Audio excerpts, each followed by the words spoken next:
Dalam kajian linguistik, morfologi berarti cabang ilmu bahasa yang seluk-beluk bentuk kata dan perubahan serta dampak perubahan itu terdapat arti makna dan kelas kata. Adapun proses morfologi, yaitu proses pembentukan kata-kata dari satuan lain yang merupakan bentuk dasarnya. Macam-macam proses morfologi. 1. Afiksasi. Merupakan nama lain dari morfem terikat. Morfem terikat merupakan kata yang tidak dapat berdiri sendiri. Contoh, prefiks, ber, me, pe, per, di, ter, ke, se. Sufiks, kan, an, i. Infiks, l, m, r. Konfiks, berkan, beran, perkan, peran, peri. Simulfiks, memperkan, memperi, diperkan, diperi. 2. Komposisi adalah proses kata pemajemukan. Kata majemuk ialah gabungan kata dasar yang telah bersenyawa atau yang sudah membentuk satu kesatuan dan menimbulkan arti baru. Alice Jabana, 1953. Contoh, kata kumis digabungkan dengan kata kucing menjadi kumis kucing. Kumis kucing dalam arti sejenis tanaman adalah kata majemuk. Kumis kucing dalam arti kumis dari seekor kucing bukanlah kata majemuk. Pokok kata tidak bisa diartikan jika sendiri, tetapi setelah bergabung mempunyai arti sendiri, disebut pemajemukan.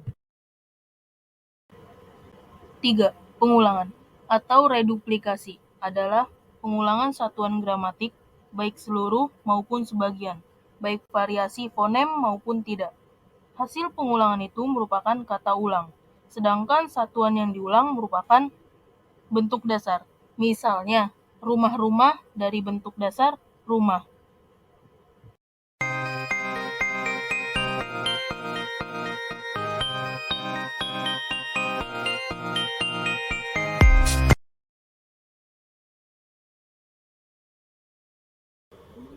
Ferdinand de Saussure lahir di Jenewa 26 November 1867. Ia dipandang sebagai salah satu bapa linguistik modern dan semiotika. Karya utamanya, Cours de Linguistique Générale, yang diterbitkan pada tahun 1916. Konsep yang paling terkenal adalah pembedaan tanda bahasa menjadi dua aspek, yaitu signifian yang memaknai dan signifi yang dimaknai.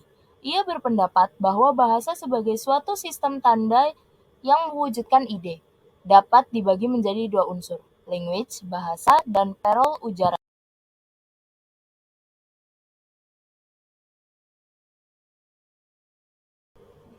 Michael Alexander Kirkwood Holiday lahir di Inggris 13 April 1925. Ia merupakan ahli bahasa, guru, dan pendukung teori Neo-Vertian yang memandang bahasa pada dasarnya sebagai fenomena sosial. Dalam karya awalnya, yang dikenal sebagai skala dan kategori linguistik, ia merancang 4 kategori: unit, struktur, kelas, dan sistem. Teori terakhirnya disebut linguistik sistemik, bahwa bahasa memiliki 3 fungsi: ideasional, interpersonal, dan tekstual. Noam Chomsky lahir 7 Desember 1928. Ia seorang ahli bahasa dan aktivis politik. Teorinya mendukung studi ilmiah modern tentang linguistik. Ia memimpin dalam aktivisme perdamaian dan kebijakan luar negeri Amerika Serikat. Dia memperkenalkan kerangka kerja yang disebut prinsip dan parameter.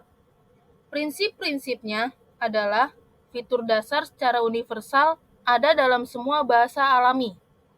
Parameter merupakan bahan pilihan yang dapat memberikan variasi dalam struktur kebahasaan. Telah menerbitkan lebih dari 100 buku dari berbagai disiplin ilmu, linguistik, filsafat, dan politik.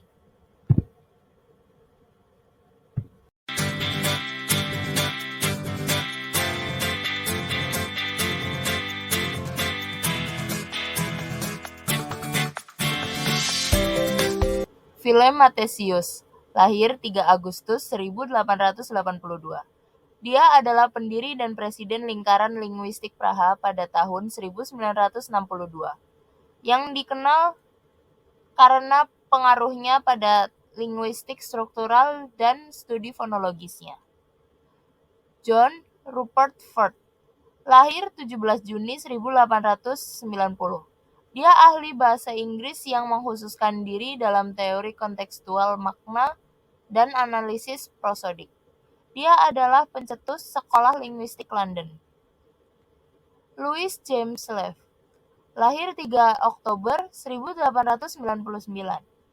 Ia dikenal sebagai ahli linguistik penerus yang berpengaruh dari tradisi Saussure, dan juga mengatakan bahwa sebuah semiotika denotatif adalah sebuah semiotika di mana bidangnya bukanlah yang semiotik.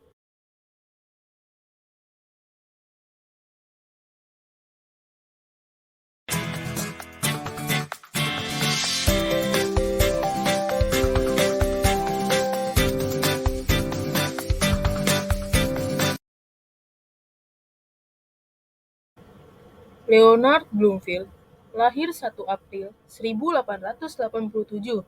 Dia ahli bahasa Amerika yang bukunya berjudul Bahasa 1933.